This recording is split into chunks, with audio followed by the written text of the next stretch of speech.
Latar belakang pemikiran, gagasan awal Islamisasi pada saat konferensi dunia pertama tentang pendidikan muslim di Mekah pada tahun 1977 yang diperaksarai oleh King Abdul Aziz University. Ide dilontarkan oleh Ismail Raji Al-Faruqi. Menurutnya, yang dihadapi umat Islam disebarkan seluruh dunia. Menurut Al-Faruqi, bahwa sistem pendidikan dicetak dalam sebuah karikatur barat dan telah terlepas dari nilai dan harkat manusia, dan nilai spiritual dan harkat dengan Tuhan. Bagi Al-Faruqi, pendekatan yang dipakai adalah dengan jalan menuang kembali seluruh khazanah sains barat dalam kerangka Islam, yaitu penulisan kembali teks dan berbagai disiplin ilmu, pengetahuan, wawasan, ajaran. Sedangkan menurut Al-Attas, pertama, sains barat harus dibersihkan dahulu dari unsur yang bertentangan dengan ajaran, merumuskan dan memadukan konsep-konsep kunci sehingga menghasilkan komposisi yang merangkum pengetahuan inti.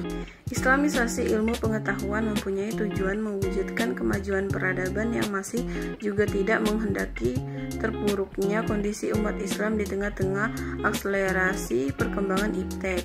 Dengan usaha gerakan diusahakan problem dikotomi keilmuan antara ilmu agama dan ilmu modern dapat dipadukan dan diberikan secara integral dalam proses pendidikan. Baiklah, saya akan membahas tentang pemikiran Islamisasi ilmu pengetahuan Syekh Muhammad Nauqib Al-Attas.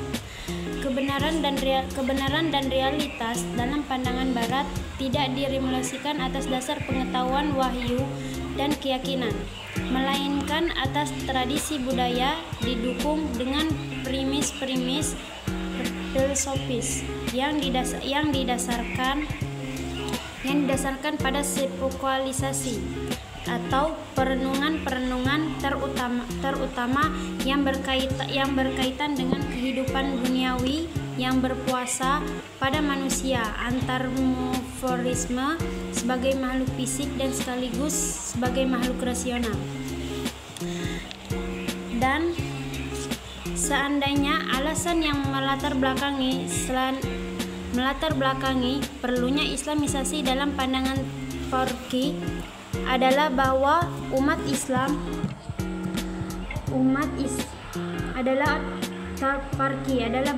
Islam saat ini berada dalam keadaan yang lemah. Kemerosotan muslim dewasa ini telah menjadikan Islam berada pada zaman kemunduran. Kondisi yang demikian menyebabkan meluasnya kebodohan zaman, kemunduran umat Islam dalam berbagai bidang kehidupan. Telah menempatkan umat Islam berada di anak tangga bawah bangsa-bangsa terbawah. Dalam kondisi seperti ini, masyarakat muslim melihat kemajuan barat, mengagumkan hal ini menyebabkan sebagai kaum muslim tergoda oleh kemajuan barat dan berbudaya. Akhirnya telah merembas ke persoalan bidang akademik. Banyaknya generasi pada muslim yang berpendidikan barat bahkan telah memperkuat westernisasi dan sekularisasi dan lingkungan perguruan tinggi. Walaupun dalam aspek-aspek tertentu kemajuan barat ikut memberandil positif bagi umat, namun Al-Faruqi melihat bahwa kemajuan yang dicapai umat Islam bukan sebagai kemajuan dikehendaki oleh ajaran pandangan dualisme yang demikian menjadi penyebab dari kemunduran yang dialami oleh umat Islam. Dengan adanya westernisasi, berbagai pandangan hidup barat diterima umat Islam tanpa filter. Keadaan tersebut menyebabkan keadaan kultur integrasi Islam terpecah, baik dalam aspek pemikiran maupun perbuatan. Baik, di sini saya akan menjelaskan tentang telaah ontologis. Ontologis berasal dari bahasa Yunani, yaitu genetif yang artinya menjadi, dan logia yang artinya ilmu atau penelitian atau bisa juga teori. Nah, ontologis adalah studi filosofis tentang hakikat ini, eksistensi atau kenyataan seperti itu, serta menjadi kategori dasar dan hubungan mereka sebagai ciptaan secara ontologis. Islamisasi ilmu pengetahuan memandang bahwa dalam realitas alam semesta, realitas sosial dan historis ada hukum-hukum yang mengatur, dan hukum itu adalah ciptaan Tuhan. Untuk Aristoteles ada 4 dimensi ontologis yang berbeda. Yang pertama, menurut berbagai kategori atau cara menangani yang sedang seperti itu. Yang selanjutnya, menurut kebenaran atau kesalahan, misalnya emas palsu dan uang palsu. Terus yang selanjutnya juga ada apakah itu ada dalam dan diri, apakah itu ada dalam dan diri dari dirinya sendiri atau hanya datang bersama oleh kecelakaan. Dan yang terakhir adalah sesuai dengan potensinya, gerakan atau energi, atau jadi kehadiran. Buku Metafisik Theta. Yang selanjutnya yaitu telaah epistemologis. Epistemologis adalah ilmu yang membahas apa itu pengetahuan dan bagaimana cara memperolehnya, sehingga dapat dipahami bahwa epistemologi mempersoalkan metodologi penerapan ilmu pengetahuan. Dalam hal ini, proses islamisasi ilmu pengetahuan. Dan dalam pengembangan ilmu dan teknologi, observasi dan meniru kerja ciptaannya merupakan hal yang lazim. Misalnya, meniru konsep fungsi sayap dan ekor dalam pesawat terbang.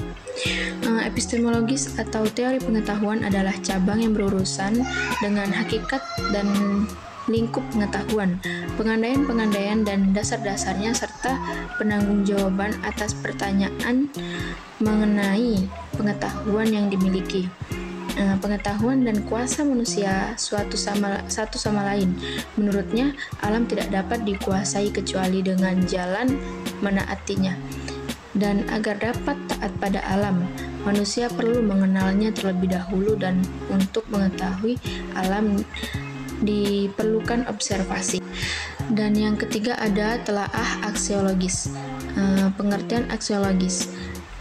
Aksiologis merupakan cabang filsafat ilmu yang mempertanyakan bagaimana manusia menggunakan ilmunya. Aksiologis adalah istilah yang berasal dari kata Yunani, yaitu axios, yang berarti sesuai atau wajar. Sedangkan logos yang berarti ilmu. Aksiologis dipahami sebagai teori nilai, sedangkan nilai itu sendiri adalah sesuatu yang sangat berharga yang diidamkan oleh setiap insan. Aksiologis adalah ilmu yang membicarakan tentang tujuan ilmu pengetahuan itu sendiri. Jadi aksiologis merupakan ilmu yang mempelajari hakikat dan manfaat yang sebenarnya dari pengetahuan itu. Dan sebenarnya ilmu pengetahuan itu tidak ada yang sia-sia kalau kita bisa memanfaatkannya. Nah, tentunya dimanfaatkan dengan sebaik-baiknya dan di jalan yang baik pula. Pembahasan aksiologis menyangkut masalah nilai kegunaan ilmu. Ilmu tidak bebas nilai, artinya pada tahap-tahap tertentu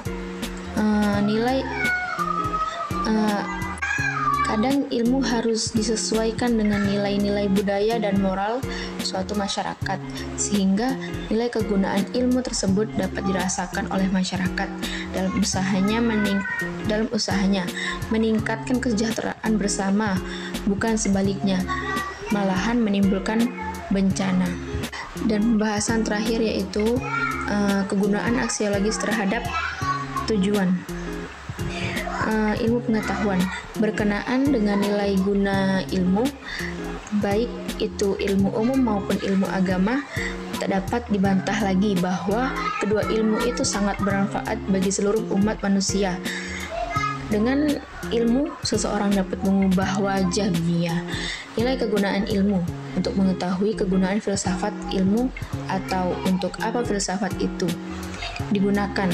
Kita dapat memulainya dengan melihat filsafat sebagai 3 hal, yaitu yang pertama, Yang pertama adalah sebagai kumpulan teori digunakan memahami dan mereaksi dunia pemikiran. Jika seseorang hendak ikut membentuk dunia atau ikut mendukung suatu ide yang membentuk suatu atau hendak menentang suatu sistem kebudayaan atas sistem ekonomi atau sistem politik, maka sebaiknya mempelajari teori-teori filsafatnya. Dan yang kedua adalah sebagai pandangan hidup. Filsafat dalam posisi yang kedua ini, semua teori ajarannya diterima kebenarannya dan dilaksanakan dalam kehidupan filsafat. Filsafat ilmu sebagai pandangan hidup gunanya ialah untuk petunjuk dalam menjalani kehidupan.